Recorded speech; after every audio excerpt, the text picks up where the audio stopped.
여러분 안녕하십니까? 부동산 고민 무엇이든 물어보세요. 2부 순서 시작합니다. 이제 정말 서울에서는 강남이 아니더라도 국평, 우리가 흔히 말하는 그 33평의 아파트는 30억이다라고 이야기해도 과언이 아닐 것 같습니다.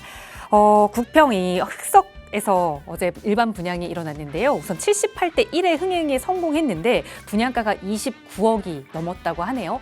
이렇게 두 자릿수 신축 아파트를 선호하는 많은 사람들이 있기 때문에 두 자릿수 경쟁률이 나오게 되는 걸 텐데, 그렇다면 이런 상황 속에서 분양가는 점점 올라가고 내 집 마련 계획 어떻게 세워야 하는지 고민은 더 깊어지실 겁니다. 그런 고민들 저희가 함께 나누고 있거든요. 나가고 있는 번호 02-2638-3971번 무료 상담 전화나 유료 100원의 상담 문자 샵 3989번으로 함께 하세요. 전문가의 해안으로 도움 드리겠습니다. 자, 그럼 오늘 준비한 2부 순서 지금 바로 출발합니다.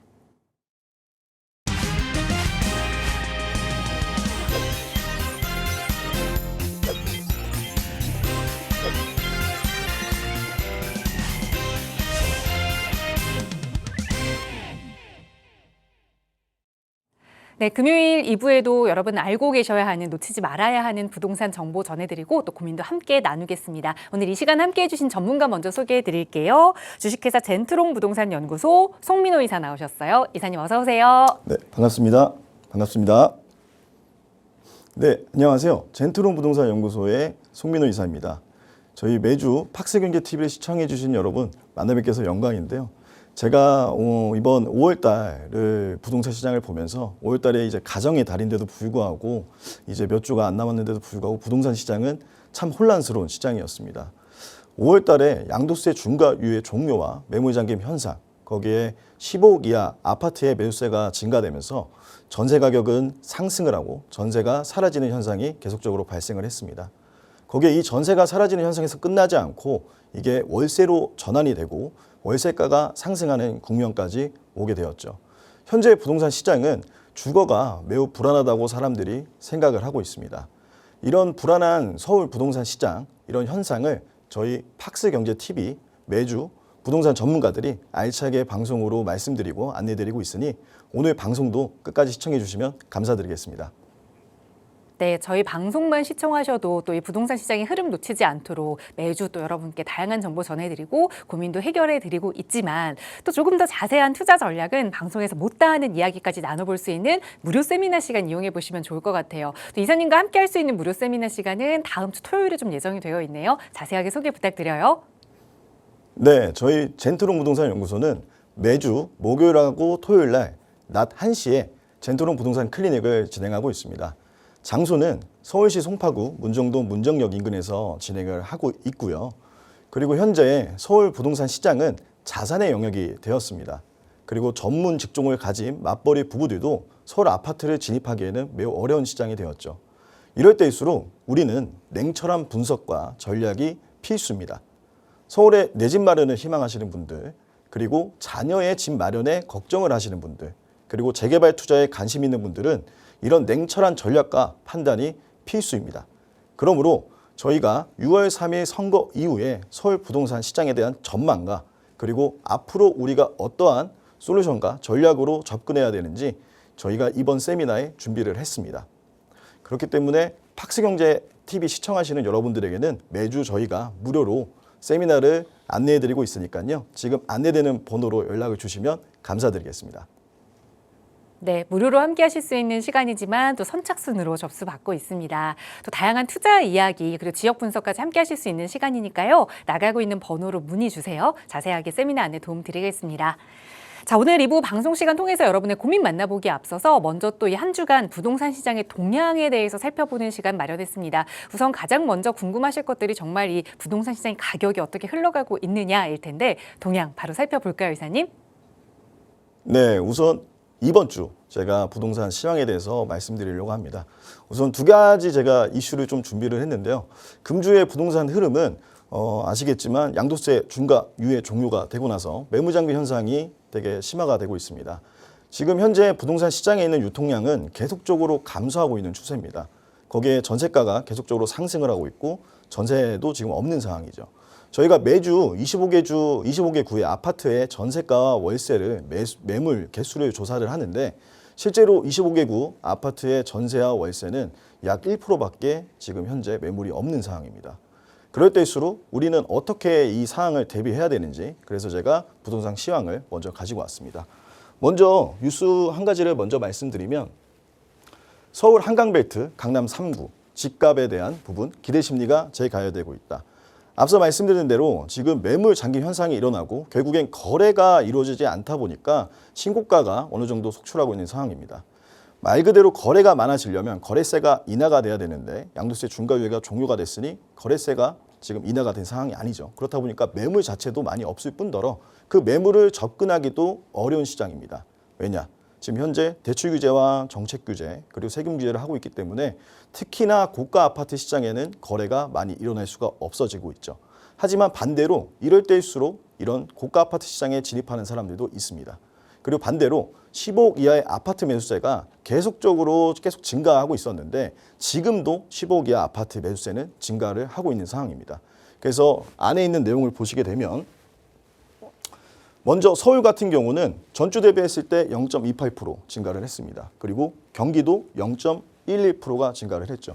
대부분의 지역들은 보합이거나 지방 같은 경우는 떨어진 경우도 있습니다. 이 내용을 좀 상세하게 보시면 우선 서울시장 같은 경우는 0.28%가 상승했는데 전주에는 0.15%가 상승을 했습니다. 근데 이 15%에서 0.28%가 숫자적으로는 적을 수는 있지만 약 90%가 확대된 내용입니다. 이렇게 보니까 되게 크게 느껴지시죠? 그만큼 지금 매매 가격 지수가 계속적으로 상승하고 있는 추세라고 보시면 됩니다. 그리고 아래 보시게 되면 서울 상승 견인 지역이 지금 현재 서대문구, 그리고 강서구, 종로구, 송파구, 동대문구, 강북구, 구로구가 있습니다. 여기서 강남 3구인 송파구가 들어가 있지만 대부분 10억 이하의 아파트나 중가 아파트들이 분포되고 있는 강북 지역이거나 또는 서남권 지역의 아파트들이 많이 포함되어 있습니다. 근데 성북구를 보시게 되면 0.54%나 증가가 되었습니다. 그만큼 지금 15억 이하나 중가나 중저가 아파트의 매수세가 아직도 뜨겁다는 걸 우리가 알 수가 있습니다. 그리고 오른쪽으로 보시게 되면 강남 3구와 경기권에 대한 변화가 나와 있는데요. 여기서 유심히 봐셔야 되는 거는 이 경기, 안양, 동탄, 그리고 광명, 하남, 그 다음에 과천이나 성남, 분당 여기를 보시게 됐을 때 광명이나 하남이 무려 0.69%, 0.67%가 증가가 되었습니다. 지금 서울 중심부뿐만 아니라 서울 외곽으로 번지면서 거기에 수도권 핵심 지역까지 전세나 월세 그리고 매매가 확산되고 있습니다. 그렇다 보니까 매매 가격 지수가 지금 이렇게 수도권까지 번지게 된 상황입니다. 우리는 이거를 좀 유심히 봐야 됩니다. 왜냐하면 결국에는 현재는 서울에 공급이 없다 보니까 이런 현상이 발생하는 건데 내가 만약에 지금 진입을 해야 되는가를 봤을 때는 이 매매 가격 지수를 꼼꼼히 보셔야 됩니다. 네, 다음을 보시게 되면 이제 전세 가격 지수 변동률을 제가 가지고 왔는데요. 전세를 왜 보셔야 되냐면 아시겠지만 대한민국 대표 시장에는 전세와 매매가 있습니다. 근데 전세 가격 지수도 변동률이 지금 심상치가 않습니다. 계속적으로 증가하고 있던 거는 저희가 매주 방송으로 말씀드렸지만 서울도 0.28%, 경기도 0.18%가 증가했는데 인천이 0.09%로 증가가 되었습니다. 매매 가격 지수는 인천은 아직 보합세로 돌아왔습니다. 저번 주까지는 마이너스였다가 저번 주가 아니라 5월 1주차에는 마이너스였다가 5월 2주차에는 인천이 보합 0.0%로 돌아왔죠. 하지만 전세 가격이 현재 인천은 계속적으로 상승 추세를 보이고 있습니다. 그러면 수도권 같은 경우는 지금 전세가 더 심화되고 있다고 이해를 하시면 됩니다. 그리고 전국적으로 전세 가격 지수는 증가를 했는데 우선 상세 내용을 좀 보시게 되면 우선 서울시장 핵심 지역부터 먼저 보겠습니다. 서울 아파트 전세 가격이 0.28%가 상승을 했습니다. 그리고 전주 대비는 23%에서 28%로 증가를 했고요. 서울 전 자치구의 전세가가 지금 상승하고 있는 상황입니다. 25개구가 전세가가 계속 올라가고 있다는 거죠. 이 이유가 아까 말씀드렸던 실거주 의무 시장이 되면서 임대차 시장이 하나씩 밀려나면서 결국엔 전세가 실종되고 월세가가 상승하고 그런 결과 때문에 현재 전세 가격 지수가 이렇게 오른다고 보시면 됩니다. 이 상승 지역을 좀 유심히 보셔야 되는 게 강남, 그다음에 용산, 서초, 송파, 강남 3구와 용산구도 지금 전세 가격 지수가 올라가고 있습니다. 나머지 지역들도 보시게 되면 핵심 지역도 있지만 이게 강북 지역에 제가 15억 이하 아파트들이 지금 매수세가 많이 증가됐다고 말씀드렸잖아요. 거기도 지금 보시게 되면 노원구나 그리고 강북구, 그다음에 성북구 이쪽도 매매가만 증가되는 게 아니라 전세 가격도 상승하고 있는 추세라고 보시면 됩니다. 그리고 아까 수도권 핵심 지역까지 제가 확장이 되고 있다고 말씀을 드렸는데 여기 보시게 되면 광명, 그리고 하남, 그리고 동탄, 그다음에 안양, 용인, 수원 이 지역들도 우리가 알고 있는 경기 남부, 예를 들어 강남과 접근성이 있는 지역들입니다.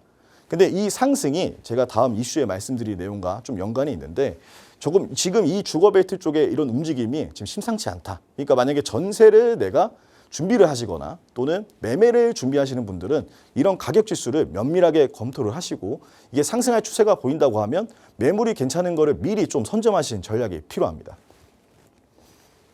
그리고 다음 뉴스를 보시게 되면 이거는 제가 보고 좀 놀랐던 사실입니다. 이제 삼성 1.5% 사내 주담대 최대 5억까지 주택대출을 지원해 준다고 합니다. 최근에 삼성전자나 그리고 뭐 SK 같은 경우에는 성과금 그런 관련된 이슈가 있었는데 근데 갑자기 사내 복지에 대해서 주담대 대출이 나왔다고 합니다. 근데 무려 금리가 1.5%입니다. 내용을 좀 자세하게 보시게 되면 수익 성과금의 사내 대출까지 경기 남부 집값 서울로 번지나 그리고 사내 커플 12억 대출 받는데 갈아타겠죠. 뉴스를 보시면 좀 되게 자극적이긴 한데 일리가 좀 있는 말입니다. 상세 내용을 봤을 때 지금 삼성전자의 금리 0.15%짜리 그리고 최대 5억 원까지 지금 대출을 해주고요. 전세까지 지금 가능합니다. 최대 3억까지요. 그리고 대상주택은 25억 이하까지 가능하고요. 이 목적은 주거비 부담 완화의 목적이 있습니다. 그래서 이렇게 지원해 주는데 저는 이걸 보고 어떤 생각이 들었냐면 앞서 제가 말씀드렸던 전세 시장이나 매매 시장이 지금 현재 되게 불안한 상황이거든요. 근데 뭐 삼성 다니는 직원이 뭐 몇 명이나 더 있겠냐 일부만 좀 그럴 거다 할 수는 있지만 이게 아시겠지만 요즘엔 직주 근접성으로 아파트 핵심지들이 많이 정해지는 추세가 있습니다. 근데 앞단에 제가 수도권의 그 용인이나 서울, 경기 남부권에 있는 전세가 상승률과 매매가 상승률을 제가 말씀을 드렸잖아요. 이런 영향이 거기에 일부가 반영이 된 겁니다. 그래서 자그마한 불씨도 현재 이 불안한 시장, 이 전세 시장과 매매 시장의 영향이 뭐 보통적인 시장에서는 별게 아닐 수는 있지만 저그마한 시장, 지금 시장에서는 이런 자그마한 불씨도 영향을 끼칠 수가 있기 때문에 이 지역을 유심히 보시는 분들은 이런 내용을 좀 유심히 보셔야 됩니다. 왜냐하면 간단하게 말씀드리면 이 사내 대출은 DSR 적용이 안 됩니다. 왜냐하면 시중은행 대출이 아니기 때문에 만약에 5억까지 대출을 받는다고 했을 때 추가적으로 시중에서 내가 무주택자다. 그럼 DSR에 맞춰서 또 대출을 받을 수 있게 됩니다. 그러면 예를 들어서 연봉이 어느 정도 되는 사람 같은 경우는 뭐 4억에서 5억을 받는다고 가정을 했을 때 보유자금이 뭐 예를 들어 포함됐을 때 한 10억까지도 보유하는 사람이 있을 수도 있습니다. 자금이. 그러면은 15억 이하뿐만 아니라 15억에서 20억대 중가 아파트도 접근이 가능한 겁니다. 그렇기 때문에 이런 자그마한 불씨가 현재 불안한 이런 전세 시장과 매매 시장에 어느 정도는 영향을 끼칠 수가 있고요. 제가 가장 걱정되는 거는 이제 수도권 핵심 지역들이 좀 걱정이 됩니다. 왜냐하면 저희가 25개구 아파트 전세나 매매도 보지만 저희는 핵심지, 예를 들어 GTX가 지나는 그런 역들의 수도권들도 면밀히 검토하고 있는데 동탄 같은 경우 GTX A 노선 앞에 있는 아파트가 매매나 전세가 거의 사라지고 있습니다. 제가 매주 맨날 이거를 보면서 느끼는 거지만 현재 아마 찾아보시면 매물이 거의 없다시피 한다고 보시면 됩니다. 그래서 이런 부동산 시황을 꼭 아시고 뭐 주택을 접근을 하시거나 또는 전셋집을 알아보시거나 하실 때에는 미리미리 조금 6개월 정도는 빠르게 전에는 뭐 3개월이면 전셋집을 찾는다고 했지만 현재는 6개월에서 8개월 정도는 먼저 움직이셔야 됩니다. 그래서 이러한 점을 좀 유심히 관찰하시고 주목하신다면 앞으로 이런 부동산 시장을 움직이시고 분석하시는 데 도움이 될 것 같습니다. 네, 혼자 분석하시기 어려우시다면 저희 또 매 시간 금요일마다 여러분과 함께 이렇게 시장 동향들 살펴보는 시간 준비할 테니까요. 놓치지 말고 꼭 잘 함께해 주시기 바랍니다. 방송 보시면서 어려운 점 생기시면 또 궁금한 점 생기시면 바로 연락 주세요. 02-2638-3971번 그리고 유료 100원의 상담 문자 샵 3989번으로 연락 주시면 또 친절하게 이사님의 상담으로 도움 드릴 거고요. 보통 이 길이 뚫리면 사람이 모이고 그 사람에 따라서 또 돈이 모인다고 하죠. 그러다 보니 이 부동산 투자에 있어서 이 교통 호재는 빼놓을 수 없는 대형 호재라고 생각을 하는데 자, 오늘은 이 교통과 관련돼서 앞으로 좀 투자해 볼 만한 지역을 분석하는 시간 이어가 보려고 합니다. 이사님 바로 전해 주시죠. 네, 제가 오늘 교통에 대해서 한 가지 부동산 이제 스토리를 좀 말씀드리려고 하는데요. 우선 지금 광역철도망 GTX에 대한 이야기를 가져왔습니다. 광역철도망이 혹시 뭔지 아시나요? 뭐 빠르게 다니는 지하철? 네, 그렇게 볼 수도 있습니다. 하지만 광역철도망은 말 그대로 서울에서 수도권으로 이 생활권을 확장하는 얘기인 겁니다. 우리가 일반적으로 강남에서 뭐 예를 들어 소초를 넘어갔을 때 차량으로 운행한다고 하면은 한 보통 30분 정도 차가 막혀서 걸리는 경우가 있습니다. 하지만 이 GTX 광역철도망이 도입이 되면서 파주에서 삼성역까지 30분도 안 걸립니다. 그리고 연신내에서 서울역까지 5분이면 도착합니다. 이게 바로 광역철도망입니다. 이 말은 즉 직주 근접성이 강화되고 생활권이 확장했다는 얘기입니다. 그래서 저희가 맨날 말을 했던 그런 핵심 지역을 어떻게 판단해야 되는지 이 GTX 스토리를 풀어드리면서 말씀을 드리고자 합니다. 먼저 내용을 보시면 입지에서 가장 중요한 건 저는 일자리라고 합니다. 일자리라고 생각을 합니다. 왜냐?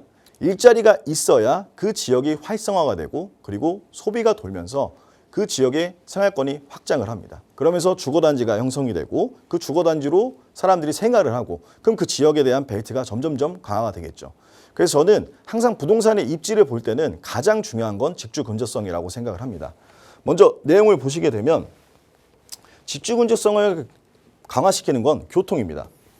우리가 알고 있는 뭐 지하철, 그다음에 뭐 버스, 그다음에 뭐 자가용으로 걸리는 시간, 뭐 도로가 될 수도 있겠죠. 하지만 이제 광역철도망이 생기면서 이런 부분이 많이 압축이 됐습니다. 그래서 내용을 보시게 되면 일자리 집중 지역과 출퇴근 편의성이 확대가 되었고 주거 수요가 증가되면서 집값과 전세의 프리미엄이 형성됩니다. 그 기준이 어디냐? 직주 근접성이라고 했으니까 업무지구겠죠. 서울에는 업무지구가 3개가 있습니다. 우리가 알고 있는 강남 3구, 강남구와 송파구, 서초구 3대 3개의 그 권역에 있는 그 GBD가 있고요. 그다음에 영등포 여의도의 금융업무단지인 YBD, 그다음에 전통적인 업무지구였던 CBD 이렇게 3군데가 있는데 이 업무지구와 얼마나 가깝게 있냐에 따라서 지금 핵심지냐 핵심지가 아니냐, 사람들이 소비를 하냐 소비를 하지 않느냐, 사람들이 원하냐 원하지 않느냐가 결정이 되고 있습니다. 그래서 직주 근접성을 제가 항상 입지에서 가장 강조를 하고 있는데요. 우선 3대 업무지구를 제가 좀 더 면밀하게 말씀을 드리면 아마 이런 얘기 많이 들으셨을 거예요. 이 안쪽에 있는 아파트를 매수하면 무조건 오른다. 그리고 어떤 분은 이런 얘기도 합니다. 2호선. 2호선 안쪽에 있는 아파트를 매수하면은 핵심지기 때문에 가격 상승을 볼 수 있다. 근데 이 삼각 벨트가 중요한 건 사실입니다. 왜냐하면 제가 뒤에도 말씀을 드리겠지만 이 삼각 벨트를 합쳤을 때 서울 인구수가 약 900만 명, 1000만 명이라 가정을 한다면 여기에 일하는 근로자 수가 한 200만 명에서 300만 명 사이 정도 됩니다. 그러니까 서울에 거주하고 있는 사람 중에 3명은 여기에서 일을 하고 있다는 거죠. 그만큼 중요한 겁니다. 왜냐하면 이 지역에서 활성화가 되고 소비를 하고 수요가 있다 보니까 사람들이 원하는 지역이 된 거거든요. 그래서 종로와 중구는 우리가 알고 있는 전통적인 업무지구가 있는데 보시게 되면은 도심 비즈니스 중심으로 이루어져 있고요. 여기 같은 경우는 뭐 서울역, 우리가 알고 있는 뭐 광화문 그쪽에 밀집되어 있습니다. 그리고 YBD 같은 경우는 우리가 알고 있는 여의도, 그 다음에 영등포가 옛날엔 산업공단이 많이 있던 자리였죠. 그리고 GBD 같은 경우는 우리가 알고 있는 강남, 서초, 송파, 여기에 고소득 일자리가 생겼고요. 고소득 일자리 사람들이 많이 있는데 여기를 왜 사람들이 항상 강남 중심을 왜 사람들이 보냐면 우리가 여기 나타나고 있지는 않지만 여기 중간에는 용산이 있습니다. 용산이 국제고류 복합지구로 지금 국제교류 업무지구로 지정이 되었죠. 그래서 이 삼각벨트 안에 용산이 있고 여기 아래쪽에 보시게 되면 양재와 개포, ICT 산업단지가 있습니다. 그리고 그 밑에 보시게 되면 분당 판교의 IT 기업들이 있죠. 이 강남은 이런 벨트로 따로 갖고 있는 겁니다. 이 다른 벨트 이 3가지가 연결이 되면서 이 3대 업무지구가 더욱더 강화가 되는 거죠. 그렇기 때문에 3대 업무지구에 왜 강남이 가장 중요하냐? 강남은 따로 이런 벨트를 갖고 있기 때문에 더 중요하다고 얘기를 한 겁니다. 그래서 좀 더 상세하게 내용을 보시게 되면 뭐 핵심 일자리가 이제 소비가 모이는 권역은 주거 수요도 지속적으로 끌어당길 수 있다. 당연하죠. 왜냐하면 거기에 일자리가 있고 저 또한 출퇴근이 가까운 거리에 살고 싶습니다. 그리고 업무지구가 있는 곳들은 아시겠지만 생활 편의 시설이나 이런 부분이 어느 정도 갖춰져 있기 때문에 누구나 원하는 지역입니다. 그래서 실제로 여기에 종사하고 있는 종사자 수를 제가 조사를 한번 해봤는데 우선 GBD 같은 경우는 종사자 수가 무려 170만 명입니다. 엄청 많죠. 지금 CBD랑 YBD를 합치더라도 강남 업무지구에 따라가지 못합니다. 근데 아까 제가 말씀드린 대로 강남벨트가 지금 점점 확장되고 있다고 말씀드렸잖아요. 분당이나 판교에 있는 IT 기업, 그다음에 양재개포의 ICT 기업들, 그다음에 용산의 국제교류 복합지구, 국제 업무지구까지 확장이 되면 강남은 점점점 커질 겁니다. 그리고 아시겠지만 삼성용도 지금 국제교류 복합지구가 지정이 되면서 현재 거기가 복합 환승센터와 현대차 GBC랑 그다음에 잠시 마이스 사업이 진행이 되고 있죠. 강남은 점점점 확장을 하고 있습니다. 그래서 우리가 항상 부동산을 얘기했을 때는 이 강남의 중심으로 볼 수밖에 없는 겁니다.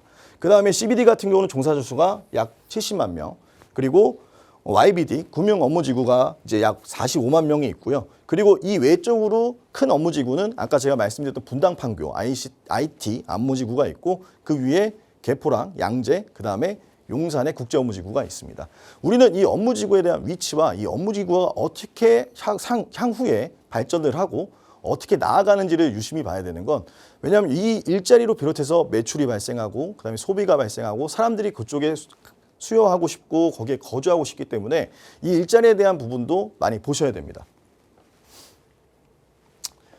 네, 그 다음을 보시게 되면 직주 근접성이 지금 확장이 되고 있는데 이게 어떻게 확장이 되고 있냐. 지금 제가 앞에 업무지구를 좀 말씀을 드렸잖아요. 이 업무지구가 이 GTX가 생기면서 점점점 더 강화가 되고 있습니다. 그 말은 뭐냐면 아까 제가 교통으로 보는 부분이 뭐 지하철도 있고 그다음에 대로도 있고 그다음에 뭐 버스도 있겠지만 지금 기존에 우리가 파주에서 그 서울 삼성역까지 그리고 수서역까지 거리는 시간이 차량으로는 보통 2시간 정도가 걸립니다. 근데 이 GTX를 이용하게 되면 20분이면 오게 되더라고요. 제가 실제로 한번 타봤습니다. 제가 뭐 촬영할 곳도 있고 해서 타봤는데 솔직히 내려가는 데는 되게 오래 걸리더라고요. 이게 뭐 지하 한 8층인가? 그 정도 높이에 있는데 중간에 뭐 엘리베이터도 잘 돼 있고 에스컬레이터를 한 5번 갈아타고 내려가니까 한 5분 정도가 걸리더라고요. 근데 제가 연신내에서 서울역까지 타고 갔는데 5분 내려가고 그 다음에 지하철을 탔을 때가 5분 지나니까 서울역에 도착을 했습니다. 근데 연신내에서 서울역 가는 것도 시간이 오래 걸리거든요. 그리고 제가 서울역에 타고서 파주 운전까지도 가봤는데 25분 만에 도착을 하더라고요. 근데 제가 매번 서울역에서 파주를 한번 갔을 때 차량으로 가게 되면은 1시간 반 정도 소요가 되는데 정말 저는 타고 나서 진짜 깜짝 놀랐습니다. 근데 이 GTX 노선이 강용철도망이 이제 수도권에 이게 분포가 되면서 이 서울의 업무지구에 점점점 접근성이 나아지고 이 업무지구가 확장되고 생활권이 지금 확장하고 있는 상황입니다. 그래서 대표적인 노선이 A노선과 GTX A노선, 그다음에 B노선, C노선, E, D, E, F가 있는데 현재 A노선 같은 경우는 24년도에 일부가 개통이 했습니다. 운정에서 서울역까지 북부 쪽에는 개통을 24년도에 했고요. 그다음에 동탄에서 수서까지 일부가 또 개통을 했습니다. 아직은 완성돼서 직결은 되어 있지는 않습니다. 근데 앞으로 지금 원래 26년도에 삼성역을 지나지 않고 그냥 파주 운정에서 동탄까지 직결로 개통을 하려고 했는데 이거는 추후 좀 지켜봐야 될 것 같고요. 삼성역은 지금 현재 국제교류 복합지구 조성 환승센터 국제교류 복합지구 그리고 환승센터를 조성하고 있기 때문에 현대차 GBC랑 잠시 마이스 사업을 같이 진행하다 보니까 그거는 28년 이후에 진행이 가능할 것 같습니다.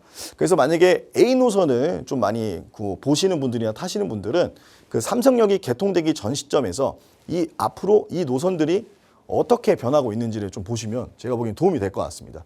그리고 B노선 같은 경우는 30년이 목표고 C노선 같은 경우는 28년도, 이 D, E, F는 35년 전후인데 만약에 이 A, B, C, D, E, F까지 이 노선이 점점 확장이 된다고 하면 앞서 말씀드린 것처럼 이런 수도권의 이런 직주 근접성, 강남이나 그리고 영등포 여의도나 그리고 종로와 중구에 접근할 수 있는 그런 지하철역의 핵심 역세권 단지들은 아마 가격 상승세가 다른 일부 아파트보다는 훨씬 더 높을 거라고 생각을 하고 있습니다.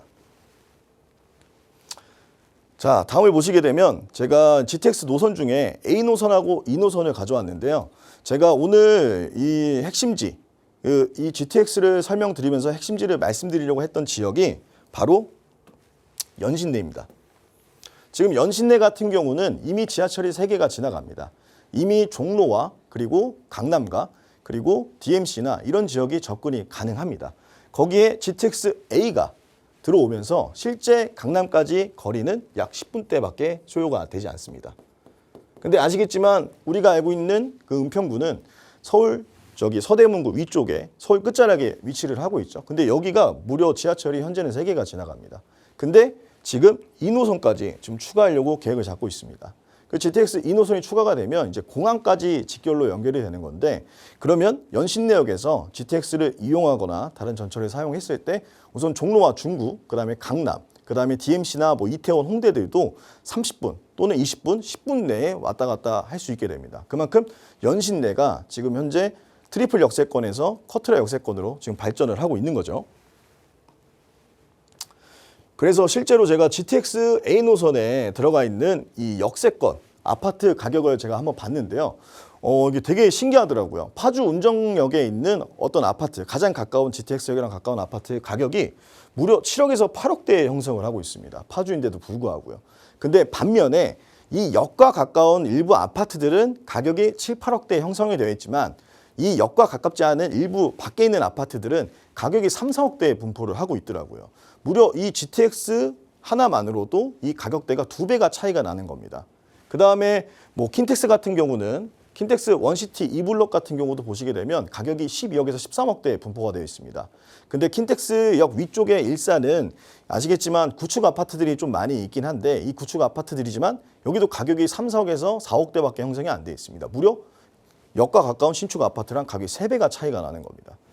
근데 이거를 봤을 때 이 GTX 하나 차이로 결국엔 집주 근접성이 강화되다 보니까 여기 살면 5분 거리에 GTX를 타고 그 다음에 30분 만에 강남 업무지구로 갈 수 있다 보니까 이 가격이 이렇게 반영이 된 겁니다. 말 그대로 집주 근접이 가깝다고 하면 이런 수도권에 있는, 그리고 수도권 외곽에 있는 지역들도 이렇게 아파트 상승이 된다는 걸 우리가 여기서 찾을 수가 있습니다.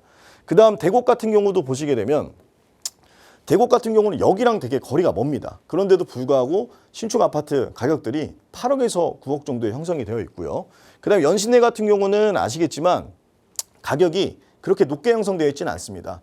왜냐하면 연신내는 현재 재개발이 1만 5천 세대 정도 신도시급으로 지금 현재 진행이 되고 있는데, 워낙 거기는 저층 점일 구역으로 되어 있던 지역이고 기존의 뭐 시장이나 이런 데가 아직 개발이 안 됐던 지역이다 보니까 구축에 역에서 좀 거리가 있는 북한산 아파트가 한 13억 정도에 형성이 되어 있더라고요.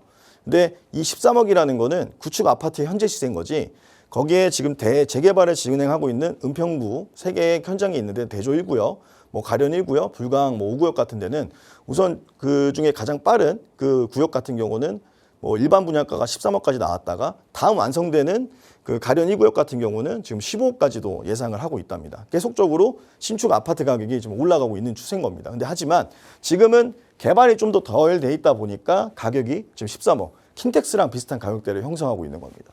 그 다음에 뭐 서울역이나 삼성이나 뭐 수서, 뭐 그다음에 성남 같은 경우는 20억에서 30억대의 가격을 형성하고 있고요. 구성 같은 경우는 14억 9천 정도에 형성이 되어 있고, 동탄은 무려 20억에 형성이 되어 있습니다. 이게 제가 앞단에 말씀드렸던 그 반도체 이슈 때문에 그 우리가 알고 있는 삼성과 이제 업무지구와 붙어 있는 핵심지 그 중에 하나가 동탄인데, 이 동탄의 이 아파트가 현재 매매나 전세가 거의 없다시피 합니다. 그래서 아무튼 GTX A 노선의 역세권의 실거래가를 제가 조사를 했더니 지금 가격이 이렇더라. 일반적인 역과 먼 지역보다 가격이 무려 1.5배에서 2배가 비싸더라. 그래서 왜 이 연신내역을 제가 주목을 하냐면, 아직은 개발이 덜 됐다 보니까 그런 거고요. 우선 뭐 보시게 되면 대곡역하고 제가 연신내역 가격을 갖고 왔는데, 제가 아까 말씀드린 것처럼 대곡역을 보시게 되면 이쪽에 위치가 되어 있는데 여기에 아파트가 있습니다. 그런데도 가격대가 무려 8억대, 9억대 형성이 되고 있습니다. 신축이. 근데 이제 대곡역 같은 경우는 그런 것도 있습니다. 이 GTX A 노선이 지나가는 역 대부분들이 이 복합 개발을 진행하고 있습니다. 대곡역 같은 경우는 이제 거의 200만 제곱이 이번에 그린벨트가 해제가 되었고, 여기가 지심융합 단지로 주택들이랑 같이 조성할 계획이 있기 때문에 아마 여기 인근대가 아마 택지 조성이나 이런 업무 단지와 주거 시설들로 아마 꽉꽉 들어오게 될 겁니다. 그렇다 보니까 거리가 있는데도 불구하고 이런 가격대를 형성하게 된 거죠. 그리고 대곡역도 많은 전철들이 지나갑니다. 그리고 오른쪽 보시게 되면 제가 아까 말씀드렸던 연신내인데, 연신내를 보시게 되면 거의 아파트 신축이 없다 합니다. 예. 그리고 북한산 힐스테이트가 여기 있는데 한 도보로 한 5분 거리에 있는데도 불구하고 이게 구축이지만 가격이 26년도에는 약 13억 정도의 형성이 되어 있습니다. 여기도 가격이 제가 저평가되어 있다고 말씀을 드렸지만 24년도에 그래도 가격이 무려 약 4억 정도가 올라간 지역입니다. 그리고 극동 메트로 타워, 이거는 뭐 세대수가 그렇게 많지는 않은데 6억 5천에 24억의 시거래가를 보이다가 26년도에는 8.9, 그러니까 8억에서 9억까지 가격이 올라가고 있죠. 근데 아시겠지만 여기는 주거벨트가 그렇게 많지 않은 상황이다 보니까 나중에 이 주거벨트가 상향이 되고 형성이 되게 되면 여기에 있는 가치가 킨텍스보다는 높게 갈 것이고, 동탄이 지금 20억인데 그래도 여기는 서울입니다. 서울에 현재는 트리플 역세권이지만 앞으로 커트라 역세권이 되고, 그리고 삼성역이 개통이 된다면 제가 보기엔 그때의 가치가 좀 더 높게 반영되지 않을까 생각을 합니다. 그래서 전체적인 시거래가가 아까 앞서 말씀드린 대로 이 정도의 평가가 돼 있다고 보시면 되고, 그중에 연신내가 생각보다 저평가되어 있다. 그래서 제가 앞서 말씀드린 것처럼 이런 GTX가 직주 근접성을 제가 강화시킨다고 말씀드렸잖아요. 그 강화가 기존에 있는 업무지구도 연결할 뿐만 아니라 이 9개 역 대부분들이 지금 복합 개발을 추진하고 있습니다. 먼저 보시게 되면 운전중앙역 같은 경우는 역세권 특별계획구역으로 묶여 있고요. 그리고 킨텍스역 같은 경우는 테크노밸리나 제3시장, 3전시장을 진행 중에 있습니다. 그리고 아까 대곡역은 제가 말씀드린 대로 그린벨트 해제와 지식융합단지를 조성을 하면서 주택이랑 그다음에 업무지구가 같이 형성돼 있고, 그다음에 문화도 즐길 수 있는 그런 택지를 조성한다고 말씀을 드렸고, 연신내역 같은 경우는 도심 공공주택 복합 사업도 진행을 하고 있고, 인근에 뭐 모아타운이나 그다음에 도심복합이나 그리고 일반적인 신통기획 그리고 재개발 정비 사업들이 활발하게 진행이 되고 있습니다. 그래서 거의 아까 말씀드린 1만 5천 세대가 아마 예상되고 있다라고 보시면 되고, 서울역 같은 경우는 아시겠지만 강북판 코엑스 약 3조를 들여서 여기 북부 역세권에 마이스 사업을 조성을 하고 있습니다. 그리고 삼성역 같은 경우는 앞서 말씀드린 대로 복합 환승센터, 그리고 현대차 GBC, 그리고 잠시 마이스 사업의 복합 업무 개발 거점으로 지금 진행을 하고 있고요. 그리고 수서역 같은 경우는 환승센터, 그다음에 성남역도 백현 마이스와 판교 제2, 3 테크노밸리, 그리고 용인은 구성역 같은 경우 용인 플랫폼 시티와 그리고 동탄은 광역 복합 환승센터를 지금 진행 중에 있습니다. 뭐 GTX A가 지나가니까 이런 복합 개발을 하는 거 아니야라고 생각하실 수 있는데, 이런 핵심지 지나가는 거는 국가에서는 다 어느 정도는 계획을 했고 조사를 하고 있습니다. 그러니까 GTX A 노선이 복합 개발이 생기면서 들어갔다는 개념보다는 원래 이 지역들이 이 핵심지로 나라에서 평가를 했기 때문에 이쪽에 GTX A에 대한 광역 철도망이나 그다음에 복합 개발도 동시에 이렇게 진행되고 있구나라고 생각을 하시면 좋을 것 같습니다. 그래서 GTX A는 단순 철도가 아니라 역세권 거점 개발이 함께 가는 노선이라고 이해하시면 좋을 것 같습니다. 그래서 우리가 이런 GTX 광역 철도망에 주목을 해야 되는 겁니다. 네, 다음을 보시게 되면 연신내역을 제가 좀 더 디테일하게 좀 설명을 드리고자 하는데요. 현재는 연신내역이 A 노선, GTX A 노선으로 강남권역까지 9분대 갈 수가 있고요. 갈 예정입니다. 왜냐하면 아까 말씀드린 삼성역이 아직 개통을 안 했기 때문에. 그래서 서울역까지는 5분이면 접근이 가능합니다. 그리고 3호선을 통해서 종로와 을지로까지 10분대 접근이 가능하고요. 그리고 6호선을 이용해서 DMC나 상암을 10분대로 현재는 이용이 가능합니다. 그래서 현재는 트리플 역세권인데 추후에 GTX E 노선이 개통이 된다고 하면은 커트라 역세권으로 바뀌면서 공항까지 직결이 될 수 있다는 말씀을 드리는 거죠. 그래서 현재 보시게 되면 현재 서울 창조 타운이나 수색 DMC 복합 개발, 그리고 GTX 노선 2개, 그리고 뭐 광역 접근성이 업그레이드되면서 연신내역이 도보에 있는 모든 이런 재개발지들이 지금 개발이 되고 있고, 거기에 뭐 스타필드나 이런 우리가 알고 있는 인프라들이 점점 강화가 되고, 여기에 뭐 가련초고나 뭐 선의초, 중고 분포하면서 학군들이 점차적으로 강화되고 있다고 보시면 됩니다. 그래서 연신내역에 아까 제가 말씀드렸던 미니 신도시급 1만 5천 세대의 개발이 지금 어떤 개발을 지금 이루고 있냐면, 뭐 가련 1구역, 그리고 보시게 되면 그다음에 가련 3구역, 그다음에 가련 2구역, 그다음에 불광동, 그다음에 뭐 이쪽에 아래쪽 보시면 대조, 그다음에 역촌까지 해서 이 개발의 지금 모멘텀이 약 1만 5천 세대까지 확장이 된 겁니다. 만약에 차후에 이 재개발이 완성이 됐을 때는 예전에 그런 뉴스가 있었습니다. 은평구가 금평구 된다.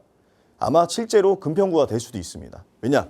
이 연신내는 지금 GTS로 인해서 강남 접근성, 종로 접근성, 이런 업무지개에 대한 접근성이 강화가 되고 있고, 아까도 말씀드렸지만 이 GTX A 노선이나 광역철도망에 지나는 그런 핵심 거점역들은 복합 개발을 진행하고 있기 때문에 주거 벨트가 형성이 되면서 업무지구도 어느 정도 들어오게 될 거고요. 그러면서 인문학적 환경이 점차 좋아지고 그리고 우리가 알고 있는 미래 가치도 올라갈 수밖에 없습니다. 그래서 연신내역에 지금 많이 우리가 집중하고 주목해야 된다고 저는 생각을 하고 있습니다. 그래서 연신내역에 어떤 거를 좀 주목하면 좋을까라고 이제 말씀을 드리려고 하는데 앞서 보시는 구역들이 엄청나게 많이 있잖아요. 하지만 우리가 재개발을 접근을 할 때는 어떤 거를 접근해야 될까요? 첫 번째, 리스크가 가장 적어야 됩니다. 그 이유는 재개발은 시간 투자이자 장기 투자이기 때문에 리스크를 적게 그리고 내가 가용 가능한 자금을 분명하게 정리를 해서 접근을 해야 됩니다. 그 다음에 급지와 입지를 보셔야 되는데 연신내역은 아시겠지만 최상급지는 아닙니다. 하지만 최상급지는 아니지만 이런 업무 지구의 직주 근접성으로 봤을 때는 그런 GTX A 노선 때문에 급지가 올라갈 수가 있는 지역이라고 제가 말씀을 드리는 건데 그런 급지가 올라갈 수 있는 지역 중에 연신내역은 투자자금 대비했을 때는 매우 저렴한 금액으로 진입이 가능합니다. 그래서 앞서 이 구역들 15,000세대가 들어갈 수 있는 구역들이 한 20개 정도가 있는데 20개 중에 일부는 지정이 되었고 일부는 중기 단계고 일부는 말기 단계입니다. 근데 우리가 리스크를 줄이고 그리고 여러 가지 전략적으로 접근을 하려면 결국엔 투자 자금이 적어야 되는데 투자 자금을 낮춰서 접근할 수 있는 초기 재개발지를 보셔야 됩니다. 왜냐? 초기 재개발지는 아시겠지만 구역이 먼저 지정됐다고 해서 먼저 재개발이 완성되는 건 아닙니다. 초기 재개발지에서 속도도 빠를 수 있고 나의 리스크를 줄이면서 소액으로 접근이 가능한 곳 그리고 신축주택이나 뭐 구치주택처럼 소형주택 특례를 이용할 수 있는 곳을 우리가 주목을 해야 되는데요. 그중에 연신내역과 가장 인접한 그다음에 연신내역의 도보로 이용이 가능한 연신내역 모아타운이 있습니다. 현재 여기 같은 경우는 2개의 구역으로 나눠서 진행을 하고 있고요. 세대수는 약 한 1,000세대 정도 보시면 되고 지금 현재 여기가 동의서는 다 진구된 상태고 지금 이제 접수를 거의 완료했다고 합니다. 그렇기 때문에 지금 현재 가련 1구역이나 뭐 대조 1구역, 그다음에 뭐 불광 5구역 같은 경우는 이미 진행을 하고 있기 때문에 진입 장벽이 높습니다. 근데 여기 같은 경우는 아직 1억 미만 7천만 원대로 접근이 가능합니다. 그리고 속도가 지금 매우 빠릅니다. 왜냐? 여기 같은 경우는 동의서를 제가 다 거뒀다고 말씀을 드렸잖아요. 진구를 다 했고 이제 접수를 했기 때문에 실제로 현장에 가서 보시고 입지가 어떤지 보시게 되면 여기 바로 위에 가련 1구역하고 아래에 가련 3구역이 있어서 이런 대규모 주거벨트의 어떻게 보면 확장에 영향을 많이 받을 수 있는 지역입니다. 그래서 여기 지역을 좀 유심히 보시면 좋을 것 같고요. 그래서 내용을 좀 더 자세하게 말씀드리면 홈페이지를 보시게 되면 주민동의 70% 달성했다고 이렇게 공지사항을 걸어놨습니다. 거기다가 모아타운에 대한 이미 조감도나 이런 규모에 대해서 이미 검토를 했고요. 그래서 실제 개요 같은 경우는 보시게 되면 여기 434번지 일대와 그리고 아까 말씀드렸던 한 구역이 더 있다고 말씀을 드렸잖아요. 거기 지역이랑 그 다음에 아파트 조성은 어떻게 하는지 그리고 여기 바로 위에가 가련 1구역입니다. 그래서 저는 아까 말씀드린 대로 이런 직주 근접성의 강화 그리고 핵심지 같은 경우를 선별할 때는 결국에는 강남을 접근을 얼마나 빨리 할 수 있는가, 종로에 접근을 얼마나 빨리 할 수 있는가, 영등포 여의도의 업무지구에 얼마나 빨리 할 수 있는가를 보셨을 때 GTX 노선들을 한번 분석해 보시는 것도 핵심지를 선점하는 전략이 될 수 있다라고 말씀을 드리고 싶고 그리고 강남은 누구나 들어가고 싶지만 앞서 말씀드린 것처럼 누구나 접근이 가능한 곳은 아닙니다. 왜냐하면 평당 1억을 우박하니까요. 그렇다 보니까 사람들이 결국엔 강남과 접근이 가능한 곳, 강남에 빨리 갈 수 있는 곳, 30분이 걸리지만 실제로 30분은 차량으로 운전하더라도 강남에서 소초 가는데도 30분이 넘게 걸릴 경우도 있습니다. 그래서 이런 광역철도망의 핵심지를 이용해서 접근하는 전략도 저는 필요하다고 생각을 합니다. 그래서 제가 가련동, 모아타운에 대해서 연신내 재개발에 대해서 알아보았습니다. 네, 핵심 업무지구인 강남으로의 연결이 편해지는 그러니까 단순한 교통 호재를 넘어서서 역세권 거점 개발에 좀 중심을 두고 살펴봐야 한다라는 말씀을 해주시면서 연신내역 인근으로 이 재개발 투자 이야기까지 전해주셨거든요. 이 지역에 대해서 조금 더 자세한 정보 필요하시거나 그 외에도 또 여러분 다양한 재개발 투자와 관련된 이야기 그리고 내 집 마련과 관련된 고민 이야기까지 함께 나눠보실 수 있는 무료 세미나 시간도 준비하고 있습니다. 다음 주 토요일 6월 6일에 함께 하실 수 있는 시간이니까요. 역시 나가고 하고 있는 번호 02-2638-3971번이나 유료 100원의 상담 문자 샵 3989번으로 문의 주세요. 자세하게 안내 도움 드리겠습니다. 자, 또 오래 기다리셨는데요. 이제 여러분의 고민 해결해드리는 시간 이어가 보도록 할게요. 2부 첫 번째 시청자분 전화 연결해 보겠습니다. 여보세요? 여보세요? 네, 여보세요? 네, 안녕하세요. 반갑습니다. 네, 안녕하세요. 네, 시청자님 오늘 어떤 고민 가지고 계세요? 네. 저는 결혼 2년차 신혼부부인데, 네. 강동구에 전세를 살고 있거든요. 네. 전세 만기가 다가오는데, 음, 요즘에 이제 전세 물건도 없고, 그래가지고, 네. 자산은 한 3, 4억 정도 되는데, 네. 네, 이제 저랑 남편은 이제 둘 다 고덕동 근처 근무라서, 전세를 더 살아야 할지, 이제 매매를 해야 할지 고민입니다. 알겠습니다. 전세 만기가 다가오면 어쩔 수 없이 또 고민이 될 수밖에 없죠. 직장은 고덕인데 이제 좀 내 집 마련을 해야 하는지 아니면 전세를 한 번 더 살지 3, 4억의 내 자산으로 어떻게 하면 좋을지 이사님과 계획 세워볼게요. 인사 나눠보세요. 네. 네, 시청자님 안녕하세요. 네, 안녕하세요. 네, 전화 주셔서 감사합니다. 우선은 제가 말씀해 주신 내용을 여기다 적어봤는데 결혼은 2년 차시고 강동구에 지금 전세로 거주 중이시고 자산은 3, 4억 정도 갖고 계신다고 했고 고덕동에 근무를 하고 계신다고 말씀해 주셨어요. 네. 네. 근데 지금 현재 전세를 거주 중이신데 전셋집을 지금 현재 찾아보신 건가요? 네, 근처 좀 찾아보기는 했는데, 네네. 네, 요즘 맞장난 물건이 없더라고요. 네. 지금 전세가 실제로 진짜 현장에 많이 없는 상황인데 이런 경우에서는 어떻게 보셔야 되냐면 우선은 결혼 2년 차신데 무주택이실까요? 네. 한 번도 둘다 취득한 적이 완전 없으신 이제, 거죠? 네, 무주택이요. 네, 그럼 생애 최초시니까 그러면 우선은 생애 최초로 접근을 할 수가 있고요. 생애 최초 같은 경우는 일반 대출보다 LTV를 좀 더 열어주는 대출이라고 보시면 돼요. 그러니까 대출의 한도가 일반 시중은행보다는 생애 최초 대출이 일반 시중 대출의 주담대보다는 생애 최초 대출이 좀 더 한도가 높습니다. 혹시 그리고 실례되지 않으면 자녀 계획도 있으신가요? 네, 내년쯤에 첫 아이를 생각하고 있기는 해요. 네. 내년쯤에 첫 아이까지 생각하시고 자녀 계획이 있으시다고 하면은 네. 우선 두 가지 전략으로 지금 제가 말씀드릴 수 있을 것 같아요. 우선 LTV가 조금 완화되어 있는 생애 최초를 만약에 지금 구매를 하신다고 하시면 생애 최초를 이용해서 구매하는 전략이 하나가 있고요. 그리고 내년에 자녀 계획이 있다고 하시면 신생아 특례 대출이 있습니다. 그 대출 같은 경우는 무주택자도 가능하고 1주택자도 가능한데 1주택자는 대환으로 이용할 수가 있어요.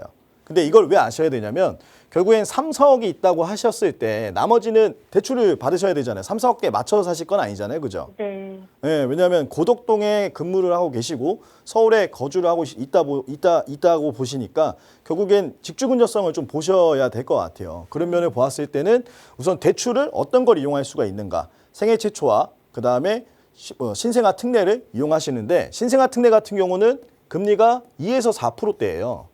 지금 시중은행 금리가 얼마인 줄 아세요?